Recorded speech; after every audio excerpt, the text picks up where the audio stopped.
the Tragically Hip's guitar god, Paul Langlois, found creative inspiration while backing up some of his old songs. I think it helped me probably a lot, you know, the 27 years and being, you know, part of a songwriting collective. When Paul Langlois took on a new creative challenge, he headed to the recording studio without the bandmates he's been playing with for decades.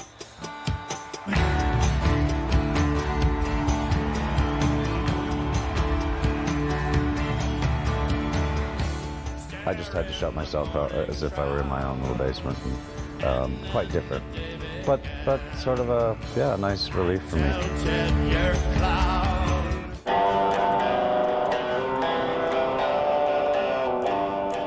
When Paul Langlois went to back up some of his songs, he accidentally made an album. I think it was just gradually getting used to the idea, and so that's why it was a surprise.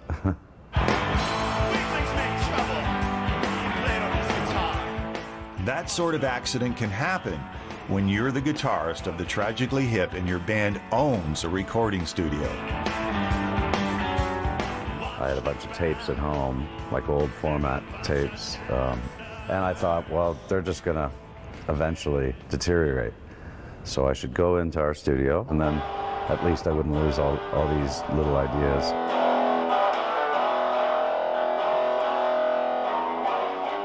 Those little ideas weren't even full songs, but Paul decided to finish them up over that weekend.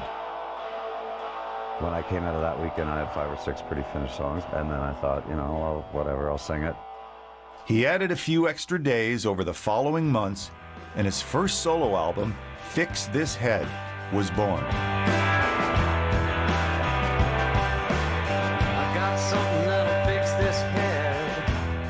The record's a bit personal. It's not necessarily all about me, but it's just sort of a comment on the fact that none of us have a perfectly in tune sort of outlook on life, or, you know, mental, emotional balance, all that kind of stuff. Just thought it was a nice ring to it.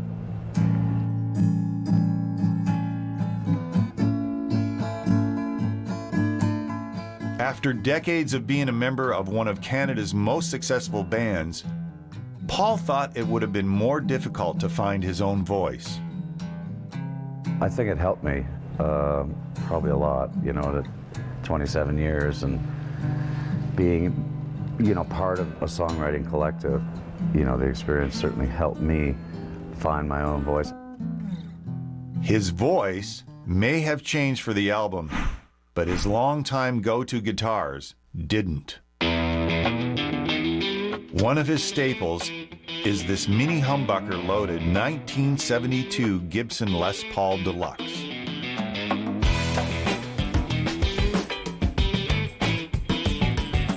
I probably got this in maybe 97. Bought it at a local store in Kingston.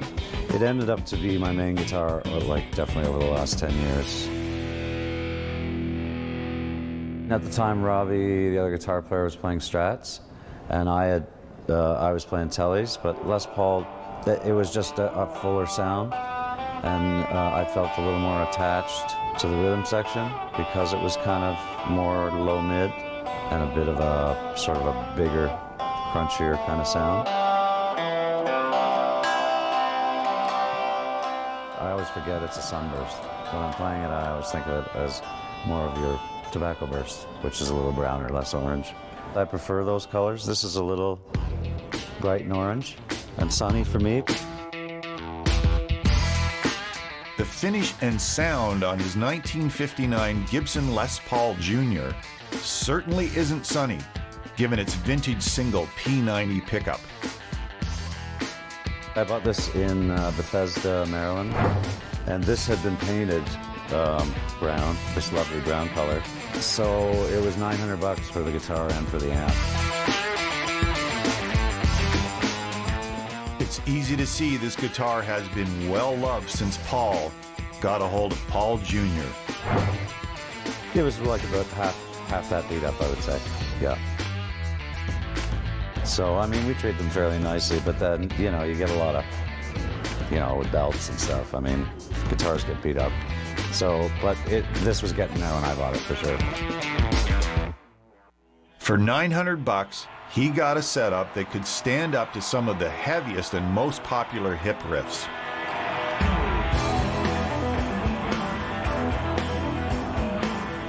It turns out it's certainly, all things being even, by far my loudest guitar. I mean, I've used it for, you know, the heavier, more kind of over-the-top tunes. It really sings, but it gets dirty very quickly.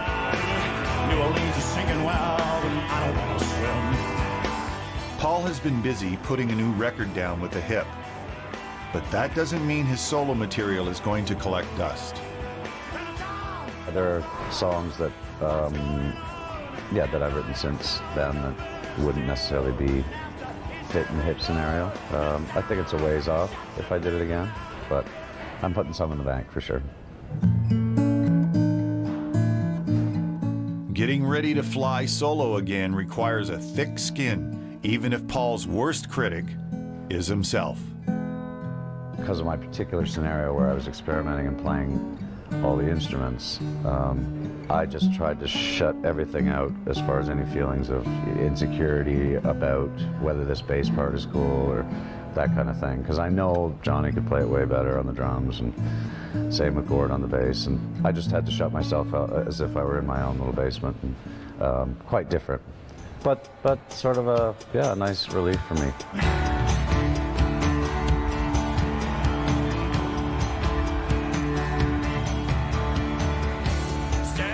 Of course, when the work is done, Paul knows who he wants feedback from.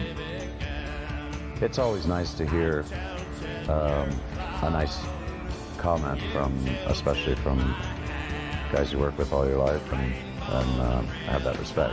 I think we're good at that with each other.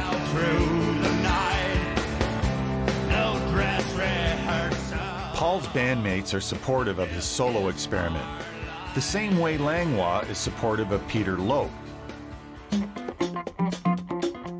Messing around with lasers inspired a creative burst that could revolutionize the music industry. It's pretty far out, right, as in terms of pickup technology. Basically what we have built is a super sensitive strain sensor that works on a guitar. Nice guy. I had no idea he was a mad scientist at the time. Peter Loke plays with lasers and chemical reactions for a living. My laser's now taking over the world. No, it's not that, actually. Okay, so no world domination, but his experiments led this Queen's University chemistry professor to discover a racy new technology for guitar pickups. It's pretty far out, right, as in terms of pickup technology. Basically what we have built is a super sensitive strain sensor that works on a guitar. He started out looking for a way to measure tiny movements in bridges or airplane wings with fiber optics. But along the way, a friend proposed trying to capture the vibrations in a guitar. At the time I had a postdoc and a graduate student in my lab, both guitar players, and I just bounced this idea off them. The next morning I walk into my office, turn on my email, and there were 2 MP3 files in the inbox, right? And then email message, yeah, here's the photonic guitar, we're going touring. Those early beater guitars were okay to test the theory, but Peter wanted a guitar he could manipulate. He reached out to luthier Pete Swanson from Dagmar Guitars. I found it fascinating and I understood what he was doing. The guitar vibrates, the lasers refract the light, it goes to a special box and into the amplifier, and you get the full spectrum of sound. So basically what happens is the laser shines into the cable, finds the resonance, and then that information is been sent back. If the soundboard of the guitar moves, then the fiber optic cavity stretches or gets compressed, so the resonance frequency changes. Then every string gives you a resonance, right? Just one frequency and its overtones. And if you change the length of the string, it gives you a different frequency, a different resonance. All of that tricky science turned into a solid sound with a lot of options. Instead of only having a few pickup locations to choose from, these allow you to have hundreds of pickups embedded in different areas of your guitar for new sounds. Peter was intrigued by the possibilities, and a few months later, Vicky was born, a custom-built guitar named after Queen Victoria, Queen's University's namesake. In Vicky, we have a total of 7 sensors. 2 are next to the bridge. Then there are 2 a little further down and another 2 by the sound holes, and then 1 at the very bottom on the left, I guess. So each of these sensors gives you a different timbre. So some are more light and bright, and the others are more bass heavy, of course. The fiber optics are about the size of a human hair. So he said, we want to put fiber optics all over the sound plate. I actually had a little copper wire, and I pounded the wire in along the grain, so a little trough would be made. I'd lay the fiber optics down and then epoxy them in. However, prior to embedding the fiber strands to the inside of the guitar, Peter experimented with pickup placements on the outside. This required the use of copious amounts of Scotch tape.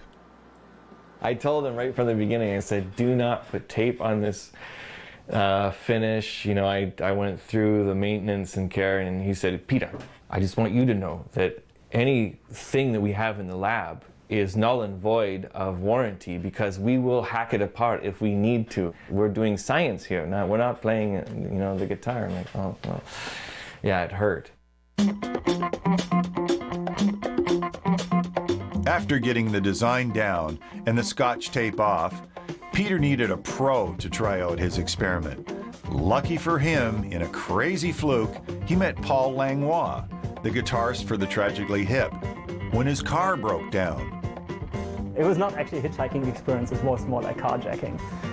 Nice guy, I had no idea he was a mad scientist at the time.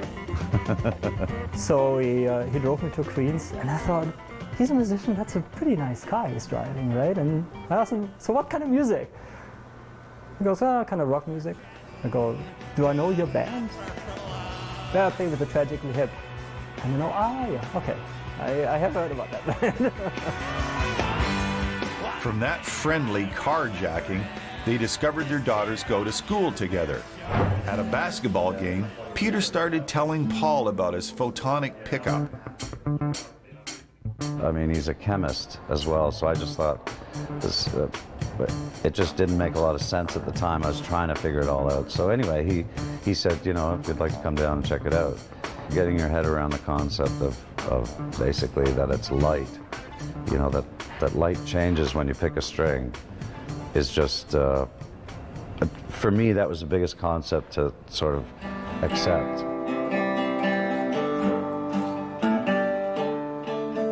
But as he started to play, Paul tuned out the science and turned up the speaker. My impression was that it was as good as a magnetic pickup, and that it was a very true sound being represented through this kind of little speaker in his lab. Paul likes to keep his rig simple, but this new pickup makes him wonder where the gearheads could take this. It's almost like guitar pedals, you know, it's a new sort of option. So I think if it were established that it's something different, then even traditionalists would be curious about it. I mean, there's 7 pickups in this one guitar. You would have the option of 7 different, you know, slightly different sounds because they're placed in different areas of the body. The potential there is pretty huge especially in recording. The sound engineer will then be able to collect this information and make this guitar sound exactly what he wants it to sound like. And that is possible with these fiber optic pickups because they're so light. So you can plaster 100 on a guitar and they won't change the sound. Peter thinks his photonic pickup could easily be mass marketed. He just needs to scale down the beefy hardware attached to the minuscule fiber optics. This all looks pretty complicated and stuff, but you can all fit it into a small box. The reason it is all expanded into screens and monitors and computers and this and that is only because we need to see how we can optimize the technology. And in fact, these type of sensors are already mass-produced.